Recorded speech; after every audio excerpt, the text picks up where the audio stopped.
Welcome, foolish mortals, to another episode of the HitchHiking Host Show. I am your host, your ghost host, Wes Truth, and I am back this week with another episode. Well, we're going to talk about the trending topics once again, and pretty much went down in the Disney parks this week, so without any further ado, let's see the news.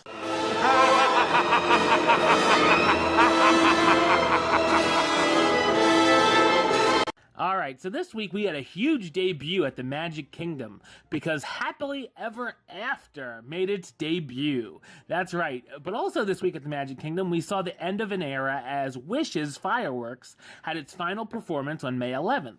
But a new era began just the next night, however, as the new nighttime spectacle Happily Ever After made its debut on May 12th. And what a show it is. If you haven't seen the video, Disney actually put up a live video on May 12th at night of the debut of the Happily Ever After. And if you haven't seen it, definitely go check it out. It's everywhere.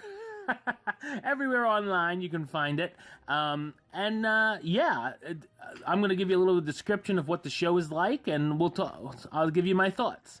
It begins with narration and lights. Lights, spotlights going around the castle, and it's cool castle projections begin to go on at the castle, seemingly looking like the castle's alive, while the theme song to the show plays. Fireworks are going off this whole time. So if you don't hear me talking about fireworks, just know there's lots and lots of fireworks going off in between all these segments. Very cool looking fireworks. Definitely some of the best ones we've seen so far. Seemingly, a magical something or other flies towards the castle. I'm assuming this is Tinkerbell. It's just sort of like a firework. You don't see her yet. Flies to the castle to kick off this magical show. We get a Tiana projection on the castle balcony. Ariel swimming up the castle to the song Part of Your World. And then we get Quasimodo in a Hunchback segment. Yes, because I love Hunchback. And that's not sarcastic, I really do. Swinging up the castle, ringing the bell to the song Out There. Very cool to see this. Then we have Merida start to begin talking to the song Touch the Sky.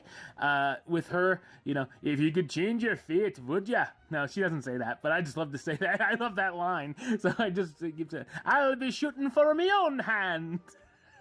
Anyway, and then that's a little bit of a Pixar segment. You have Cars, you have Up, and Nemo and Pals, of course. Then we go into Moana segment. How about that? To the song How Far I'll Go. Very cool. And then we get sort of like a Disney Friends montage with Aladdin, with Friend Like Me, of course. Tarzan, Trash in the Camp. Hakuna Matata from The Lion King. Pinocchio, I've Got No Strings. Toy Story, You've Got a Friend in Me. The Jungle Book, The Bare Necessities, of course. And then we also see clips from Wreck-It Ralph, Big Hero 6, Inside Out, and Monsters, Inc. And then the castle sings the last verse of That's What Friends Are For from the Jungle Book. That's what friends are for. I'm like, okay, the castle just all of a sudden has this big mouth. That's cool. Sure. So that was like the Friend segment, and then we go back to Aladdin, Friend Like Me, to close out that segment. All with projections, of course, and fireworks going off. Then we sort of get a family and love moments montage. We get Love is an Open Door, of course, from Frozen, and we see Olaf. You'll Be in My Heart from Tarzan. A very cool segment next is the lanterns going up the castle from Tangled to the song I See the Light. God, I just love that song. I swear that's a song that can make me cry every time I hear it. But anyway, onwards, Mulan projection setting off the fireworks into the next montage, which is the villains. We see Prince Eric battling Ursula, Scar and Simba going at it on Pride Rock, Snake Jafar, how snake-like he can be, against Aladdin, of course, and Maleficent's dragon. And then Pirates, the segment. I love when they do that pirate segment with the whole castle looking like it's on fire. It looks like the book Hollow World, which I love. And yeah, it looks really cool. I love when they do that effect on the castle with the Pirates segment. And of course, through all this, the fireworks look awesome. Of course, then we get a segment of Mufasa talking to Simba, which sort of kicks off the heroes montage, where you see heroes such as Aladdin, Hercules, Snow White, Cinderella, to all to the song Go the Distance, another wonderful song. And then we get the big finale with fireworks and stained glass pictures of the heroes on the castle. The song You Can Fly, You Can Fly, You Can Fly starts to play, and that's where we can actually tell it's Tinkerbell flying from the castle to the Tomorrowland Terrace, as she does in all the other fireworks shows. Which I was really glad they incorporated that in there, because I'm like, oh, I don't know if they're going to put that in there. And then I'm like, oh yeah, they did, cool. And then of course the end theme, and that is the show. So what did I think of this show? I thought it's one of the coolest fireworks shows I've seen. I love the mesh of these projections on the castle with the fireworks. I always thought that was cool when they did those shows like Magic Memories and You and Once Upon a Time, I think is the one they're doing now. I always enjoyed watching those projection shows, and I love that they put that into the fireworks show now as well. So we get both. I thought it looked awesome. The great musical choices. I love these segments. I love, the friendship themes and the family and the, different couples and the villains. I love that they put them in there. It's very cool to see these projections of these characters we all know have grown up with and love on the castle while the fireworks are going off. This is a really awesome show. I know a lot of people really liked Wishes, but it had been there for what? I think it debuted in 2003, so it had been there a long time. And I go on vacations, once in a while at Disney World, and I had even been like, oh, it's just Wishes again. I've seen that 4 or 5 times now. So. I like the idea of a different show, and a lot of people have liked Happily Ever After. Lots of good feedback on this. I love it, and I cannot wait to see it in person. Definitely a passing grade from me on Happily Ever After. So now let's talk about Disneyland's highly popular nighttime show, Fantasmic. Of course, you can find that at Hollywood Studios as well, but we're talking the Disneyland version today. Because it went on an extended hiatus, of course, 16 months ago, as part of the construction of the Star Wars expansion area and rerouting of the Disneyland Railroad track path. Now it's almost time to experience Fantasmic once again, in a modified and updated form. Disney released an interesting preview image of one of the brand new scenes that's been added to Fantasmic. Yes, that's right, there are definitely updates. For its return to Disneyland, the flying carpet sequence from Aladdin, complete with fog effects and of course the beloved song, A Whole New World. Yes. Disneyland has not yet announced a reopening date for the Rivers of America, the Disneyland Railroad, or Fantasmic, but I'd expect to hear some info on this subject very soon. I think a Fantasmic update is a good idea, just like Happily Ever After updated their fireworks show. I absolutely love Fantasmic. I do like the Disneyland version a little bit more than the Hollywood Studios version. But, I guess we'll see when this new nighttime version of Fantasmic kicks off, which one I still like more. I assume Disneyland's gonna add some really cool stuff. I love the idea of the flying carpet. A lot of people were mad about the Aladdin show leaving Disney's California Adventure Park, so now they have a little bit of that segment of the flying carpet, at least in Fantasmic. Definitely going to be cool to see what is added Can't wait to check out the updated Fantasmic.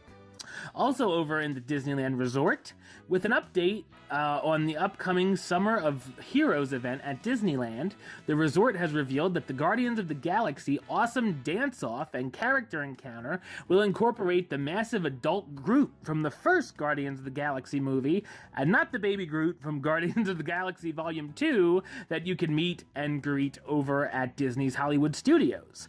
But according to Disney, for the first time on Terra, that would be Earth, you'll encounter the one and only Groot. He arrives on the scene just as the dance-off is wrapping up, but is happy to stay for a while and visit with everyone as Star-Lord and Gamora make their escape. Make their escape from what, the kids? Anyway, I don't do autographs, sorry. In addition to the awesome dance-off, Summer of Heroes will also include more fun like the Avengers Training Initiative with Hawkeye and Black Widow, and the continued meet and greets of Spider-Man and Captain America. You guys all know I love Marvel. I love the Marvel Cinematic Universe, everything about it, really. I would definitely be checking out these meet and greets if I were in Disneyland this summer, checking out the shows. It's awesome. I love the incorporation of these characters in the parks. And I would definitely meet Groot and try to meet Star-Lord and Gamora before they escape, I guess. But so anyway, you can find that this summer at the Disneyland Resort. While it's technically not even summer yet, we are going to go park hop back to the Magic Kingdom because tickets are now on sale for Mickey's Not So Scary Halloween Party, as well as Mickey's Very Merry Christmas Party at the Magic Kingdom. So if you're visiting around September, October, November, December, just know that you can buy a ticket to one of those parties. I've talked about these parties billions of times on this show. I love both of them. I think they're worth every penny. So definitely, if you're on the fence about it, I think it's worth your time to check out the parties. So you can get your tickets now. Now we're going to park hop over to Disney's Hollywood Studios, because you can still continue to check out the preview of the latest Pirates of the Caribbean film, Dead Men Tell No Tales, for the next week at the One Man's Dream attraction, but beginning May 26th, the attraction will be home to a sneak peek of Disney Pixar's upcoming film, Cars 3. That preview will run, of course, through June 25th. So if you're looking for a Cars 3 preview, find it where you find all the rest of the previews. The One Man's Dream Theater over at Disney's Hollywood Studios. I guess I'm kind of looking forward to Cars 3. I don't know. The Cars movies are my least favorite of the Pixar movies. I still enjoy them. They're fine for what they are, but, you know, I'd rather see something else. But anyway, I'm going to check out Cars 3 in theaters, you know, just because why not? But hopefully it'll be cool. The first trailer looked like Christopher Nolan directed the movie. But it looks a little lighter, the second trailer. I'm like, what is this? It looked like that movie Rush with Chris Hemsworth from a few years ago. But all right. But yeah, Cars 3 preview. You can check it out at the One Man's Dream Theater. And starting May 17th, which is today of this recording, a new Mickey Mouse celebration cake will be available for guests to order at most Disney-owned and operated table service restaurants at the Walt Disney World Resort. The new Mickey Mouse celebration cake is specially designed to commemorate special occasions with a pre-designed congratulation message and will cost $35. Well, that doesn't seem as bad as it could have been. The celebration cake serves 4 to 6 people, or 1 or 2 of troops, and is available in decadent chocolate or sweet white chocolate. Sounds good to me. But so if you have a special occasion, a graduation, and a wedding, an engagement, a divorce that you want to celebrate, you can get a cake specially designed that costs $35. That doesn't sound too bad. So just know you can do that if you want to at the Disney owned and operated table service restaurants. Happen over to Disney Springs.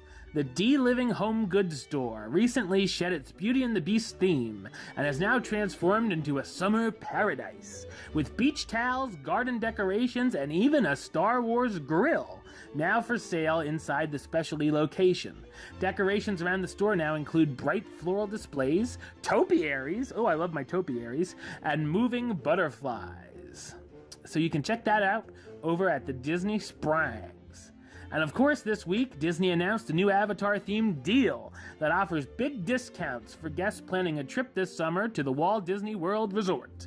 Guests who will arrive between May 28th, tomorrow, no, I just skipped the whole 2 weeks,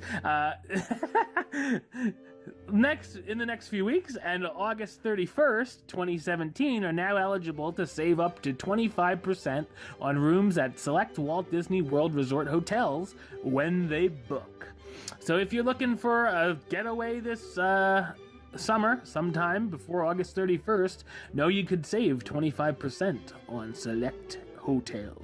Alright, well that's the show. I'll be back with another episode next week, as well as another Hitchhiking Host Show 101, where we'll talk about the history of a certain Disney attraction. But until then, don't forget to subscribe right here on YouTube. youtube.com/HitchHostShow. You can like the show on Facebook, facebook.com/HitchHostShow. Follow on the Twitter @HitchHostShow. And if you want to listen to the show, or you are listening to the show, do so over on Podbean, hitchhostshow.podbean.com. or search on iTunes or Stitcher under West Troop or the Hitchhiking Host Show. Until next time, don't forget to... Hurry back, for the next episode. See ya.